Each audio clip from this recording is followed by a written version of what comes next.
Bismillahirrahmanirrahim. Alhamdulillahirabbil alamin. Wa bihi nasta'in ala umuri dunya waddin.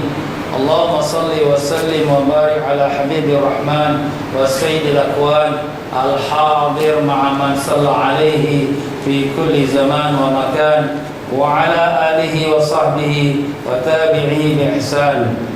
Ilahana anta maqsudana wa ridhaka matlubana. أعطنا محبتك ومعرفتك وصلى الله على سيدنا محمد وعلى آله وصحبه وسلم والحمد لله رب العالمين.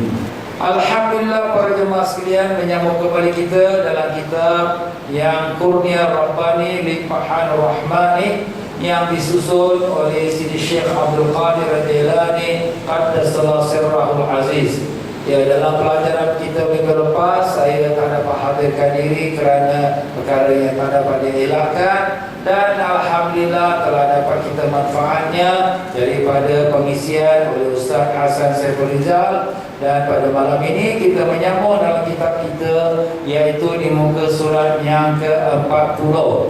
Ya, kita telah sampai dalam membicarakan tentang mensyukuri akan nikmat Allah Subhanahu wa taala, yang di mana mensyukuri nikmat Allah ini adalah wajib, bukan sunat, bukan harus, bahkan itu adalah perintah Allah taala.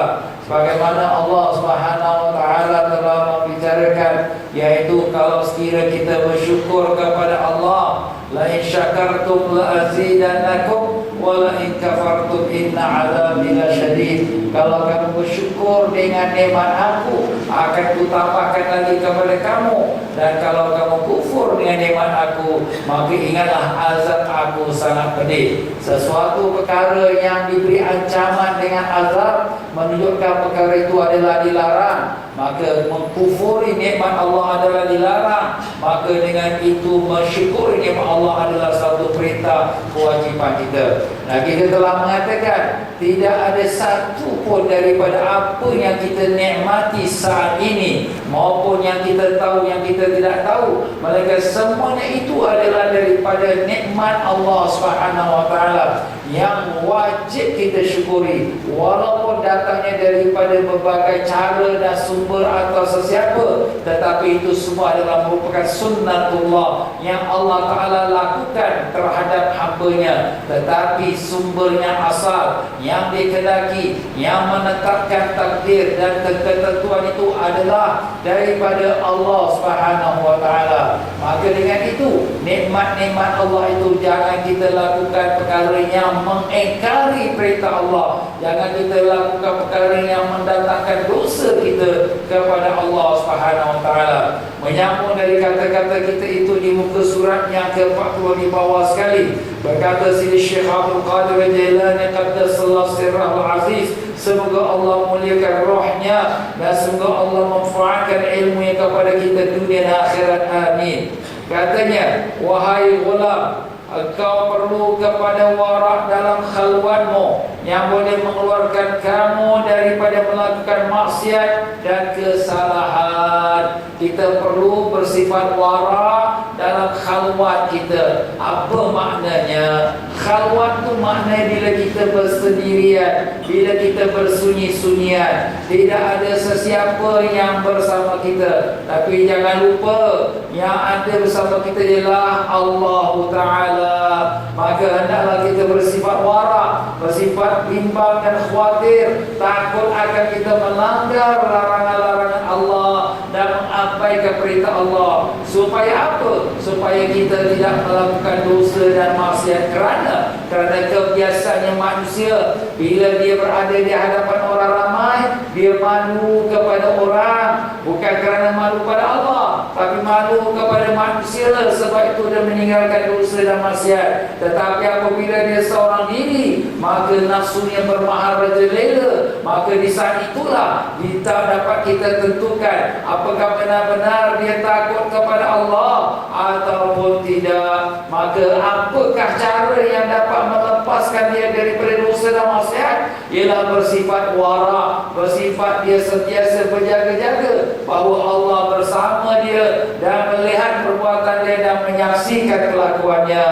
Engkau perlu juga kepada muraqabah, yakni mawas diri yang dapat meningkatkanmu dari hal pandangan Tuhan terhadap dirimu.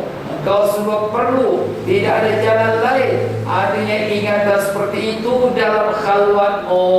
Itulah makna muraqabah. Muraqabah itu apa dia? Yaitu sentiasa kita merasakan diri kita diawasi, dilihat, diperhatikan oleh Allah Subhanahu wa taala. Jadi walaupun kita seorang diri tempatnya sunyi, yang gelap gelita, yang tak dilihat oleh sesiapa, tapi jangan lupa Allah melihat kita, Allah mengetahui perbuatan kita, Allah tahu apa hati kita.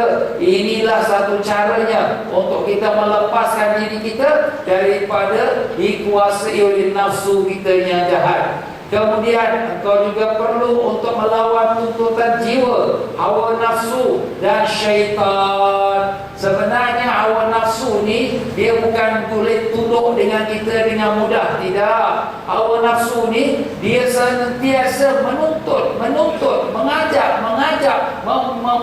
membawa nafsu diri kita, keinginan kita kepada apa? Kepada yang dimurkai oleh Allah Ta'ala. Itulah dia sifat nafsu yang degil. Sebab itulah sebagaimana disebutkan oleh Imam Ghazali sepotong riwayat, apabila nafsu ini dijadikan Allah Subhanahu wa taala, Allah Taala tanya kepada nafsu, "Hei nafsu, siapa kau, siapa aku?" Maka kata nafsu, "Engkau lah, akulah."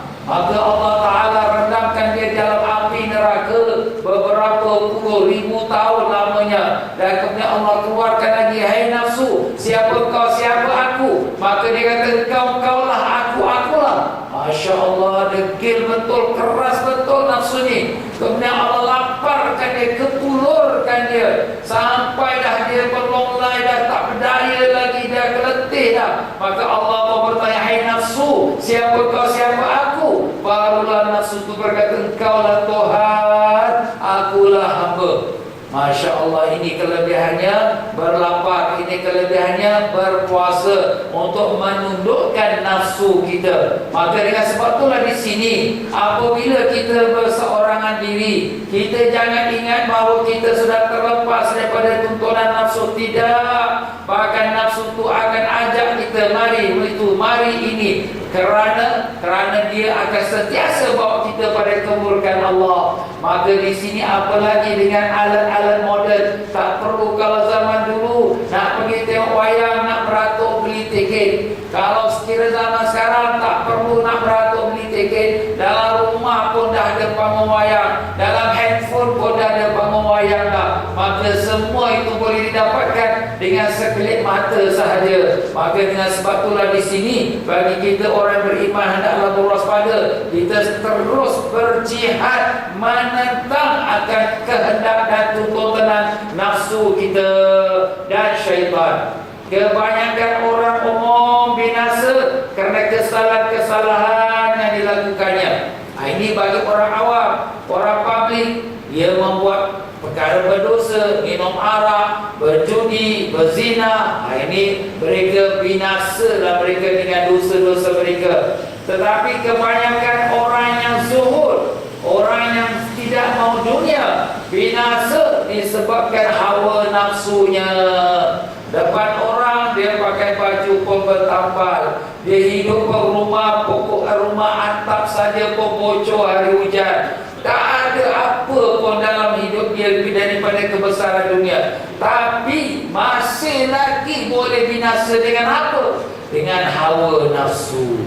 Nafsu ni dia bukan hanya bawa kita kepada jahat yang zahir, bahkan yang lebih dahsyat, jahat yang batin. Kenapa? Macam mana ustaz? Dia dah hidup zuhud, macam mana boleh nafsu lagi? Jawapan kita dengan perasaan diri dia, akulah yang zuhud, akulah yang lebih kuat ibadat, akulah yang lebih taat pada Allah. Aku tak macam orang-orang dunia, terkejar-kejar di dunia, tak sempat melakukan taat. Aku zikir siang malam. Nampak? Ini sudah termasuk dia bersifat sombong, riak, megah, ujub, takabur. Dan inilah dia sifat iblis, yang kerana itulah Allah melaknat iblis dan dibuang daripada syurga. Waliyazubillah min zalik.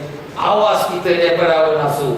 Dan nyambung lagi kata sini Syekh Abdul Qadir Jailani Qaddasallahu Sirrul Aziz, kebanyakan para abdal, wali-wali abdal binasa kerana sebab pemikiran liar dan lintasan buruk dalam khalwatnya. Lintasan buruk maknanya buruk sangka dia dalam hati dia, buruk sangka dia kepada orang lain. Orang lain tak beribadat macam dia, orang lain tak mencapai darjat macam dia.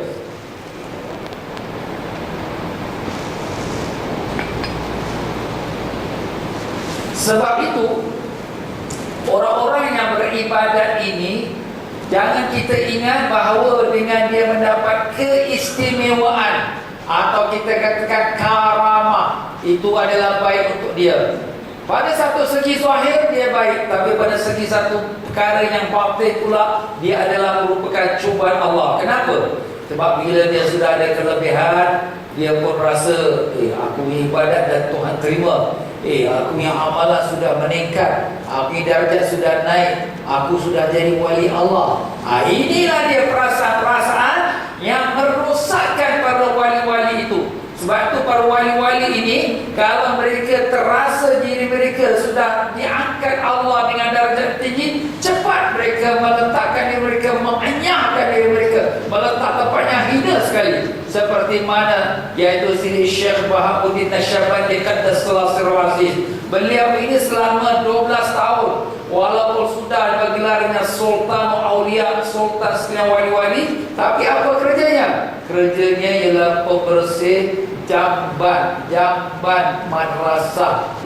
Apa pula kerja macam tu? Jamban madrasah zaman dulu tuan-tuan, bukan macam kita zaman moden, nak kena angkat ikut buang kat luar. Itu kerja dia, subhanallah. Kenapa? Nak buang aku syekh, aku wali, aku ni alim. Tak ada. Aku tukang pikul angkat najis. Itu kerja aku. Subhanallah tuan-tuan. Kita pun tak terbuat dengan kerja itu. Itulah kerja Syekh Bahabuddin Nasyabandi, wali Allah Sayyidul Qutub, iaitu ulama yang besar dan bahkan ulama yang digelarkan Sultan Aulia. Inilah sebab kenapa tak mau diri tertipu dengan kelebihan pada dirinya. Dan kita pun awas. Bila kita kadang-kadang alhamdulillah Ustaz, saya dapat mimpi Mekah, saya dapat mimpi Madinah, bagus. Tapi jangan kamu rasa kamu dah sampai darjat tinggi, jangan kamu rasa kamu dah istimewa. Kalau itu perasaan masuk dalam diri kamu, kamu sudah hancur amalan kamu. Balik pada muka yang pertama, daripada awal kamu start balik. Itulah sebabnya para wali-wali Allah mereka lebih senang. Aku tak tahu diri dia wali, lebih senang. Dia tak tahu diri dia dah angkat darjat, dia buat macam dia biasa saja. Itu lebih afdal kerana terselamat dia daripada ancaman tipu daya nafsu dia jahat itu. Dan kebanyakan para siddiqin, orang-orang yang siddiq imannya, binasa pada detik-detik masanya yang terakhir. Ini pun bimbang juga. Walaupun dah sampai darjat siddiq, siddiq ni maknanya darjat selepas pada nabi-nabi dan rasul-rasul. Seperti Sayyidina Abu Bakar Siddiq radhiyallahu anhu, darjat yang tertinggi daripada para wali-wali Allah. Namun mereka ini boleh dan tak mustahil tertipu dan terkecundang dia dan jatuh dia daripada martabatnya. Dengan sebab apa? Sebab tipu daya nafsunya di saat terakhir. Dan ini banyak berlaku pada para siddiqin, yang di mana semua ulama-ulama wali-wali Allah minta lindung daripada yang tersebut itu. Sebab itulah kita selalu bermohon pada Allah dengan doa yang dimohon oleh Rasulullah sallallahu alaihi wasallam, ya muqallibal qulub, tsabbit qulubana ala dinik, ya musarrifal qulub wal absar, sarrif qulubana ala taatik. Ya Tuhan yang membalik-balikkan hati, tetapkanlah hati kami di atas agama-Mu ya Allah. Wahai Tuhan yang membolak-balikkan hati, balikkan hati kami kepada taat kepada-Mu ya Allah. Tetapkanlah hati kami atas iman dan Islam. Janganlah Kau kebalikkan hati kami setelah Kau beri hidayah pada kami ya Allah. Berikanlah kami ketetapan di atas agama yang mulia ini sampai saat akhir umur kami dengan ucapan la ilaha illallah Muhammad Muhammadur Rasulullah sallallahu alaihi wasallam. Kami bimbang ya Allah, kami khawatir bagaimana akhir umur kami ya Allah, dan tak ada satu pun dari amalan kami yang dapat selamatkan kami. Yang hanya dapat selamatkan kami adalah rahmat-Mu ya Allah, rahmat-Mu ya Rahim, rahmat-Mu ya Arhamar Rahimin. Dengan barakah syafaat Nabi kami Rasulullah sallallahu alaihi wasallam. Allahumma amin ya rabbal alamin.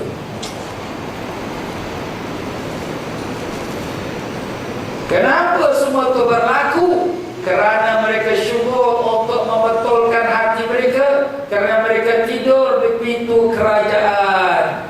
Mereka menyangka dengan apa yang sudah ada pada diri mereka, mereka sudah rasa mantap, dah sudah rasa tenang, dah tak payah lagi lah nak fikir-fikirkan tentang apa yang perlu dilakukan untuk amal dan ibadat. Dan mereka berdiri ataupun tidur ataupun berbaring ataupun bermohon ataupun berharap di pintu kerajaan, iaitu masih lagi mengharapkan pujian sanjungan pembesar-pembesar, menteri-menteri, orang-orang kaya dan orang ternama.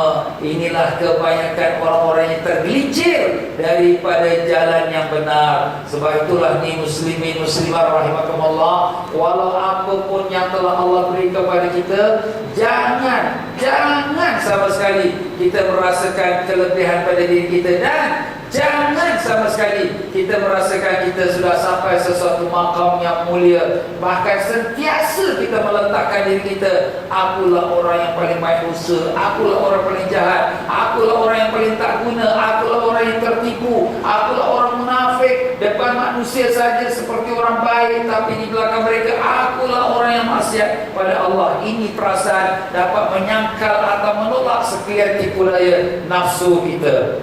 Mereka itu bekerja kuat untuk berdakwah, mengajak manusia untuk mengenal Allah Azza wa Jalla. Tidak berhenti mengajak hati, tidak berhenti mengajak hati. Jadi kerja orang-orang ini, orang yang berzuhud, orang siddiqin, wali-wali abdal. Wah, apa kerja dia? Wah, sibuk dengan dakwah, sibuk mengajak orang kepada Allah. Baguslah ustaz. Tapi ingat, jangan diajak orang tapi diri dia lupa sendiri. Inilah yang dicontohkan oleh Sidi Syekh Abdul Qadir Jalani. Mereka berkata kepada orang, wahai hati, wahai roh, wahai manusia, wahai jin, wahai orang yang mahukan kerajaan Allah, mari kemari ke pintu kerajaan Allah. Mari berusaha dengan sepenuh hati kamu, dengan sepenuh takwa kamu, dengan tauhid kamu, dengan makrifat kamu dan waraq kamu yang tinggi itu, dan dengan kezuhudan kamu dari dunia dan akhirat, dan apa saja selain dari Tuhan semata. Oh, ini dia seruan dia. Kalau seruan ni kalau kita dengar, wah bagus lah. Oh bagus, dia seru mengajak kita untuk supaya mendekati Allah Subhanahu Wa Taala. Jadi apa yang dah jadi? Inilah kerja mereka.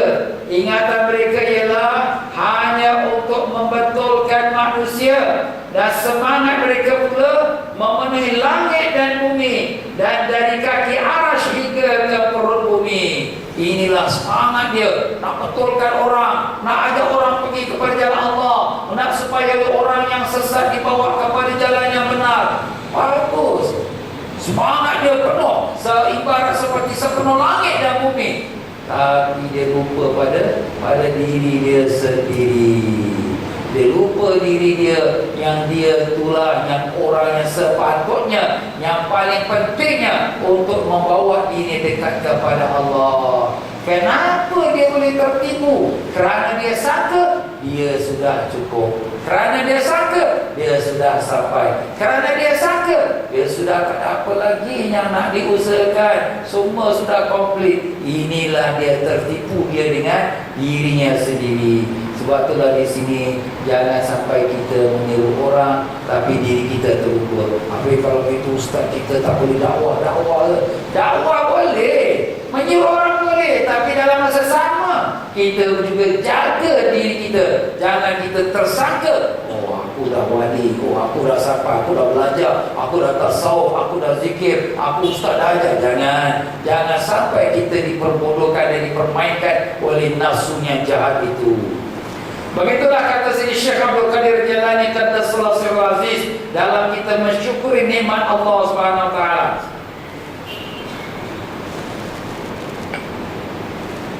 Maka menyambung lagi kata Sayyidi Syekh, jauhkan hawa nafsu, wahai ulam, wahai budak, tinggalkanlah hawa nafsu.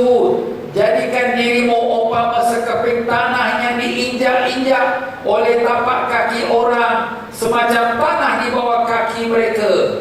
Subhanallah. Ini kata-kata wali-wali Allah ni luar biasa. Apa disuruh?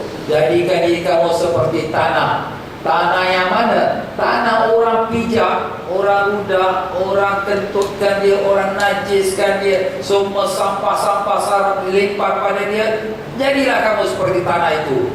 Subhanallah. Kalau kita lihat dari tanah itulah tumbuhnya pohon-pohonnya, buah-buahan. Dari tanah itulah keluarnya air yang menjadi minuman manusia. Dari tanah itulah pula akan jadinya tempat penghinapan orang-orang yang memerlukan penginapan. Dari tanah itu jugalah tempatnya manusia mengambil baja-baja untuk dijadikan tanam-tanaman mereka lebih subur. Subhanallah. Tempatnya dipijak, tempatnya dikotori, tempatnya diludah. Tempat itulah yang paling banyak sekali berjasa kepada manusia. Ibaratnya begitulah.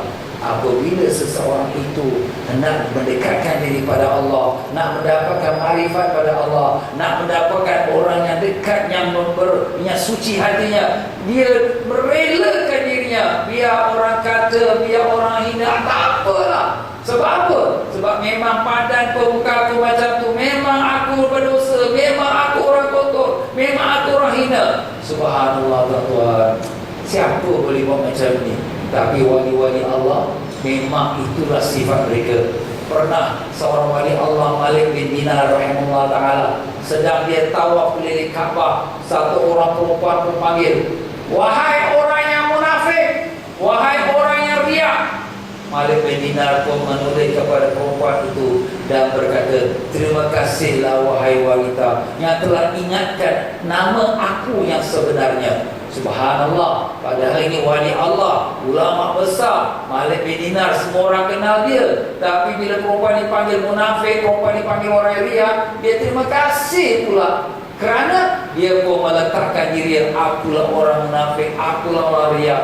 Tak marah. Cuba kalau kita, orang panggil kita dengan nama-nama demikian, kau ingat kau baik sangat, apa kau ingat aku munafik ke? Oh, marah kita kan. Sebab apa? Sebab kita rasa kita somebody, kita orang yang ada prestige, kita orang yang ada nama, kita ada kedudukan. Itulah dia, kita tak tertipu dengan diri kita sendiri. Sebab itulah di sini Allah Ta'ala berfirman, yukhrijul hayya minal mayyit wa yukhrijul mayyita minal hayy. Dialah Allah yang mengeluarkan yang hidup dari yang mati dan mengeluarkan yang mati dari yang hidup. Ayat yang ke-19 pada surah Ar-Rum. Dan dalam kata Sayyidi Syekh Abdul Qadir Jalani, dialah Allah telah mengeluarkan Nabi Ibrahim AS dari kedua ibu bapanya yang mati dalam kekufuran. Jadi maknanya Nabi Ibrahim AS orang yang beriman, tapi lahir daripada kedua ibu bapanya yang bukan beriman.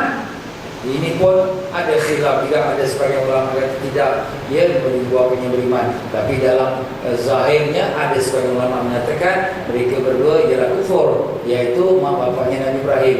Orang mukmin itu hidup dan orang kafir itu mati.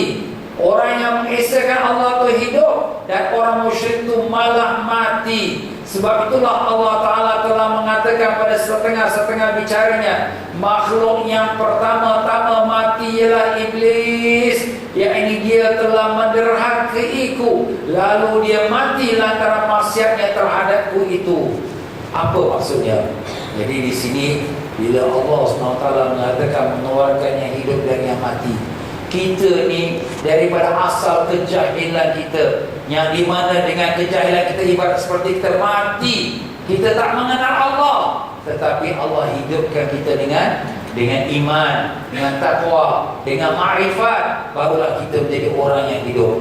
Manakala sebaliknya pula, orang-orang yang asalnya beriman, tak mustahil mereka itu pula mati dalam kekufuran. Sebab itulah di sini katakan, dikeluarkan yang hidup daripada yang mati, dikeluarkan yang mati daripada yang hidup. Sebab itu kita yang hidup ini, walaupun kita beriman di saat ini, jangan kita rasa berpuas hati. Dah tentu-tentu kita mati beriman. Belum tahu lagi. Sebab itulah selalu kita minta pada Allah, Allahumma ya Allah, Allahumma khtim lana bi husnil khatimah wa la takhtim alaina ya Allah bi su'il khatimah. Ya Allah, jadikanlah penghabisan kami dengan penghabisan yang baik, dan janganlah kau jadikan penghabisan umur kami dengan penghabisan yang jahat. Allahumma ya Allah, jika kau nak mengambil nyawa kami, ambillah setelah kami tunaikan segala kewajipan kami padamu ya Allah, dan kewajipan kami kepada hamba-hambamu pada pagi Jumaat daripada bulan Ramadan, sedang kami sujud padamu atau mati syahid di jalanmu ya Rahman, dengan barakah syafaat Nabi kami Rasulullah sallallahu alaihi wasallam. Allahumma amin ya rabbal alamin. Sebab itulah orang salihin, mereka ni walaupun dah orang yang dikenali ahli ibadat, mereka sentiasa bimbang akan akhir umur mereka di waktu ambang sakratul maut. Sebab tu di sini kita pun kena banyak doa-doa tersebut. Sebab tu pada malam nisfu Sya'ban, antara doa niat yang kita baca pada bacaan Yasin apa dia? Minta pada Allah husnul khatimah. Kalau sekiranya kita amal setinggi langit, tapi na'udzubillah mati tidak beriman, tak ada apa lagi nilai di sisi Allah Ta'ala. Tak ada harga dah. Begitulah Allah Ta'ala firmankan, lain asyrakta la yahbatanna amaluk. Kalau kau melakukan syirik, Allah batalkan semua amalan-amalan kau, dan tak ada lagi dah nilai dah harga di sisi Allah. Allah masturna, Allah selamatkan kita darinya, amin. Ingatlah kita sekarang di akhir zaman, pasar nifak telah muncul, dan pasar dusta pun sama. Subhanallah. Ini kata sini Syekh Abdul Qadir Jalani ini pada zaman beliau, pada zaman yang pada tahun bila tu, kira-kira pada zaman tahun 600-an, 600 Hijrah. Kita sudah 1400 tahun. Sudah berapa tahun dah? Iaitu sudah 800 tahun kita dengan Syekh Abdul Qadir Jalani. Pada zaman itu beliau telah mengeluarkan kata-kata ini. Zaman ini, iaitu zaman beliau itu, sudah muncul pasar tu tempat jual beli. Jual beli apa? Nifak itu apa? Sifat munafik. Na'udzubillah min zalik. Dan juga pasarnya pembohongan. Mana orang dah tak kisah lagi cakap bohong, orang dah tak kisah lagi sifat munafik. Rupanya rupa orang Islam, tapi sifatnya sifat munafik. Na'udzubillah min zalik. Jadi sini Syekh menyuruh kita apa? Berwaspada, ingat-ingat akan zaman ini.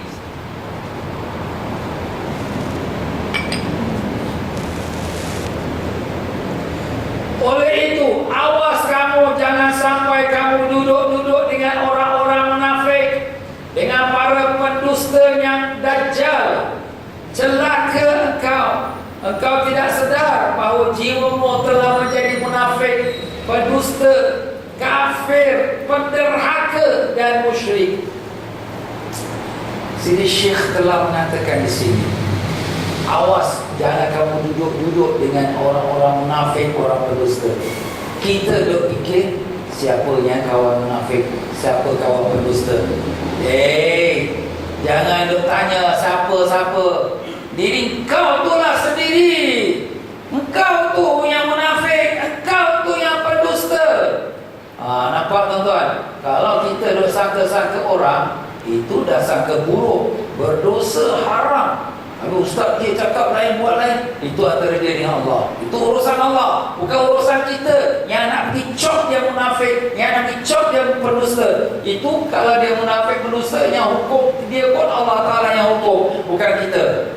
Tapi kata-kata sini Syekh ini, jangan kita salah faham. Jangan kamu duduk-duduk dengan orang munafik dan pendusta. Maknanya jangan kamu buat teman sifat munafik yang dalam diri kamu tu. Jangan kamu ingat kamu sudah baik, sudah alim, sudah ahli ibadat, sudah bagus, sudah taat, sudah takwa kepada Allah. Padahal kamu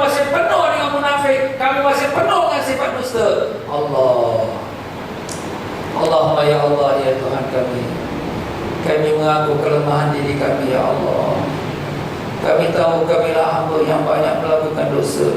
Kami tahu kamilah hamba yang munafik. Kamilah hamba yang berdusta. Zahir kami depan manusia seperti orang yang baik-baik, tapi di dalam hati kami Engkau yang lebih tahu bagaimana jahatnya kami ya Allah. Ampunkanlah kami ya Rahman. Bersihkanlah hati kami dari segala sifat-sifat yang tercela ya Rahim. Berikanlah kami keimanan dan takwa yang berkekalan ya Allah.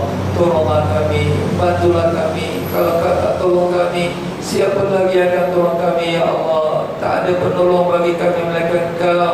Pada tempat kami menyerah melainkan hanya pada Engkau ya Allah. Tolonglah kami, bantulah kami ya Arhamar Rahimin, dengan keberkahan syafaat Nabi kami Rasulullah sallallahu alaihi wasallam. Allahumma amin ya rabbal alamin. Allahu akbar. Celaka engkau tidak sedar bahawa jiwamu telah menjadi munafik. Jiwamu yang telah jadi pendusta, jiwamu yang telah jadi kafir, penderhaka dan musyrik. Bagaimana kau sanggup duduk bersama-samanya? Tentangilah dia dan jangan sekali-kali mau mengikut kehendaknya. Jangan biarkan dia bebas, tetapi penjarakan dia dan jalankan haknya yang wajib ditanggungnya, dan tekan dia dengan bermujahadah. Subhanallah. Kata-kata Sidi Syekh ini cukup bernas. Dah kita tahu jiwa kita ni orang yang pencuri, penyamun. Dah kita tahu jiwa kita ni orang yang pembohong, pendusta. Dah kita tahu kita ni jiwa ni penjenayah. Kenapa nak pergi ikut dia? Kita tahu orang ni baru keluar jail, dia ajak kita join dia. Dia ni baru keluar jail, ini penjenayah. Apa aku nak ikut dia? Ni nak suruh aku jadi macam dia pula. Dah tentu kita tak nak. Itu yang kita nampak. Zahir kesalahan orang kita nampak dalam diri kita sendiri. Penyakit-penyakit hati kita yang kita dah tahu dah. Nafsu kita ni memang jahat. Memang kita tahu nafsu kita ni memang tak mau ikut perintah Allah. Nak sembahyang pun susah, nak tahajud pun terkejut aja. Susah nak ibadat, nak datang belajar pun malas lagi, nak datang zikir pun susah. Tapi bila diajak oleh nafsu, kenapa kita ikut? Jadi kita disuruh serang nafsu itu, perangi dia, lawan dia, jangan diturutkan dia. Nah tentulah dia kalau nafsu yang menyuruh kejahatan. Tapi kalau nafsu yang menyuruh kebaikan, tidaklah pula ya. Kalau sekiranya kita ingin makan, makannya halal tak apa. Kalau suami inginkan istrinya yang halal, tak ada apa. Tapi janganlah pula perkara yang haram. Jadi makna di sini kita tahu batas-batas agama. Bila sudah kita masuk dalam red system, kawasan larangan, kita dah tahu ini tak boleh kita go through, ini restricted zone. Kenapa kita pergi lagi? Dah kita tahu ni haram, berdosa, Allah larang. Kenapa kita langgar lagi? Itulah menunjukkan kita masih berkawan, berteman, berbaik-baik dengan nafsu kita yang jahat itu. Waliyahzubillah min zalik. Adapun hawa nafsumu itu, hendaklah kau menungganginya dan jangan biarkan dia menunggangimu, kerana dia umpama bayi yang masih belum ada akal lagi. Bagaimana kau mau belajar dari bayi yang kecil dan ikut petunjuknya?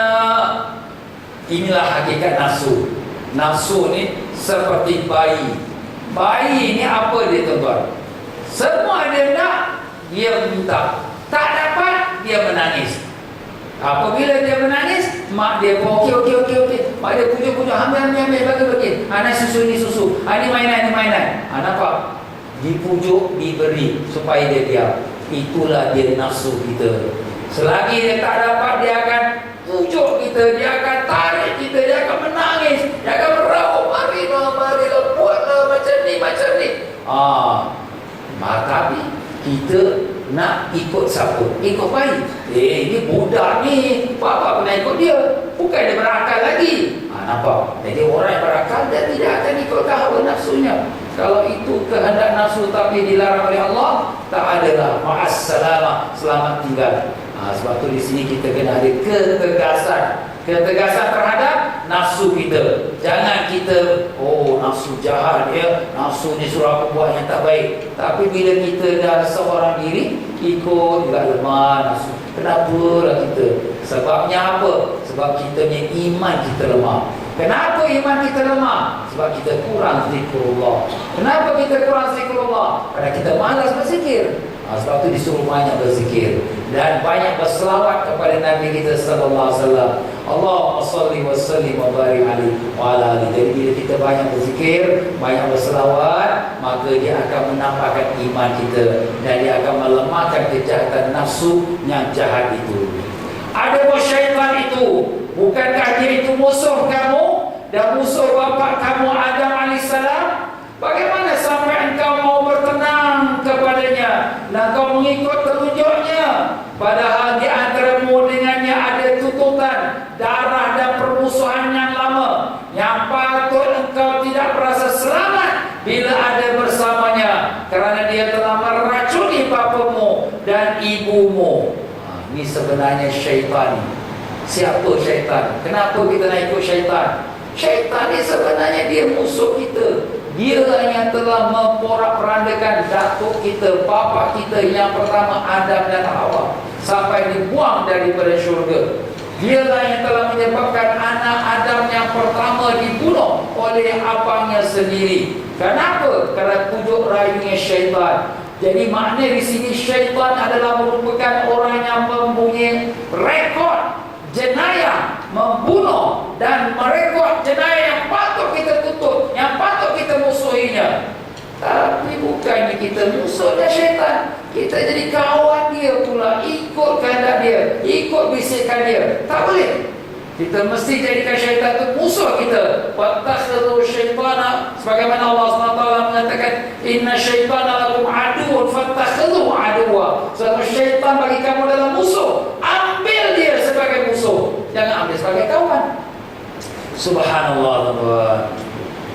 Jika dia mendapat peluang, nescaya dia akan membunuh kamu sebagaimana dia telah membunuh kedua bapa dan ibumu dahulu. Apa maksud membunuh ini? Membunuh dengan maksudnya ialah membawa kita kemurkaan Allah Ta'ala, menjadikan kita orang murka, dimurka oleh Allah dengan dosa dan maksiat. Semacam mana diri dia sendiri, iblis, yang pertama sekali yang derhaka pada Allah, maka begitulah juga dia akan bawa semua orang menjadi berderhaka pada Allah, menjadi teman dia di dalam neraka di wadia bila dari. Mijam dia buat baik kita, dia minum kopi dengan kita, dia berjalan dengan kita, dia seronok-seronok suka-suka kita. Tapi bila dapat saja peluang dia untuk membinasakan kita, dia akan hancurkan kita sehabis-habisnya. Itulah musuh kita yang ketat. Itulah dia syaitan. Jangan sama sekali kita buat baik dengan dia. Ingat, jadikanlah takwa itu senjatamu, dan jadikan juga tauhid bagi Allah Azza wa Jalla, muraqabahmu terhadap Allah, warakmu dalam khalwat, benar diri dan memohon bantuan daripada Allah itu sebagai tenteramu. Jadi kita ada dua. Satu senjata. Senjata kita apa dia? Takwa. Apa pula tentera kita? Tentera kita yang disebut tadi ialah muraqabah dan warak, dan juga sentiasa bermohon bantuan daripada Allah. Dengan adil senjata dan tentera ini, mereka akan mengalahkan syaitan itu. Mereka akan menghancurkan dan mematah-matahkan tentera syaitan. Yakinilah ini semua akan berlaku. Betapa tidak? Kerana Allah akan berada dengan kamu. Inilah hakikat sebenarnya, tuan-tuan ya. Bila kita ada tentera kita, apa tentera kita, Ustaz? Itulah tentera kita bersifat wara, bersifat muraqabah, dan selalu bermohon pada Allah bantuan. Jangan lupa zikrullah, jangan lupa selawat, jangan lupa baca Quran. Apabila ini semua kuat, ada tentera kita dan senjata kita ialah takwa kepada Allah, barulah kita dapat menepasi sekalian pedang-pedang syaitan yang ingin membunuh kita dan merosakkan kita. Jadi kita kena carilah tentera kita dan senjata kita itu. Majlis zikir jangan lepas, belajar ilmu agama jangan kita lalai, dan Semayang tahajud jangan kita tinggalkan, dan baca Quran setiap hari. Amalan-amalan yang sia-sia, tengok television, baca novel-novel yang tak ada faedah, berbual-bual yang tak ada manfaat, kita punya mesej-mesej telegram yang tak ada faedah, tinggalkan. Kerana kita punya masa tu habis. Kita boleh habis 1 jam dengan kita punya alat-alat media sosial ni, tapi nak habis 10 minit nak baca Quran bukan main susah lagi. 10 minit nak duduk berzikir pada Allah, panas otot kita. Tapi kalau dengan alat-alat moden ini 1-2 jam kita boleh duduk. Kenapa demikian? Inilah alat-alat Dajjal di akhir zaman. Sebelum keluar Dajjal yang sebenarnya alat-alat yang dihantarkan dahulu. Tapi kalau kita dapat menggunakannya dengan kita mengawalinya, maka kitalah yang selamat. Kalau tidak, kitalah yang akan dibunuhnya. Ibarat macam pisau. Kalau pisau tu kita gunakan untuk potong daging, potong roti, kita dapat manfaatnya. Tapi tak tahu gunakan dia, pisau tu juga akan jadi senjata untuk melukai dan membunuh kita. Waliyahzubillah min dzalik. Itulah ibaratnya tuan-tuan. Sebab itu sini kita berwaspada dalam hidup dunia kita ini yang sementara. Dan kemudian berkata si Syekh, bandingkan antara dunia dan akhirat, wallahu a'lam. Subhanallah, ya. Kata-kata nasihat si Syekh Abdul Qadir Jailani memang luar biasa. Apakah tidak dia seorang wali Allah dan sultan aulia. Kata-kata dia itu keluar daripada hatinya, dan hati dia itu keluar daripada cahaya makrifat. Makrifat itu keluar daripada Allah Subhanahu Wa Taala. Jadi apa yang disampaikan olehnya adalah apa yang Allah kehendaki disampaikan kepada hamba-hambanya. Jadi Allah sayang kepada kita. Sebab itu dia ajak kita datang, baca apa yang dituliskan ini. Kerana apa yang dituliskan ini adalah perintah daripada Allah. Sebab tidak akan keluar walau 1 huruf pun daripada lidah sini Syekh itu, melainkan apa yang dikehendaki oleh Allah Ta'ala. Begitulah Allah Ta'ala telah janji para wali-wali Allah. Apabila Allah sayang pada seseorang yang menjadi walinya, maka dia melihat dengan mata Allah, mendengar dengan telinga Allah, dan berkata-kata dia dengan lidah Allah. Ustaz, Allah ada mata, ada telinga, ada lidah. Bukan. Tapi maknanya dia tidak akan melihat melainkan yang Allah redha. Dia tidak akan mendengar melainkan dengan apa yang Allah redha. Dan dia tidak akan bicara melainkan dengan apa yang Allah redha. Jadi maknanya semua itu datang daripada Allah Ta'ala. Jadi dengan itu kita syukur padamu ya Allah. Terima kasih ya Allah, Kau telah beri kami kesempatan untuk mempelajari akan apa yang disampaikan oleh Tuan Guru kami Sidi Syekh Abdul Qadir Jailani. Ya Allah, jadikanlah ilmu yang disampaikan beri kami ilmu yang manfaat ya Allah. Pimpinlah hati kami kepada hadrat-Mu ya Rahim. Ya Allah, kami tidak ada tempat dan kami bermohon kepada Engkau ya Allah. Kami nak jadi hamba yang taat ya Allah. Kami nak jadi hamba yang Kau ridai. Kami tak menjadi hamba yang derhaka. Kami tak menjadi hamba yang munafik. Tapi kami lemah ya Allah. Kalau Kau tak tolong kami, siapa lagi yang akan tolong kami ya Allah. Tolonglah kami, bantulah kami, pimpinlah kami ya Ar-Rahman Rahimin, dengan keberkahan syafaat Nabi kami Rasulullah sallallahu alaihi wasallam. Allahumma amin ya rabbal alamin. Pada tuan-tuan kita berarti pada bandingan antara dunia dan akhirat, Allah Allah.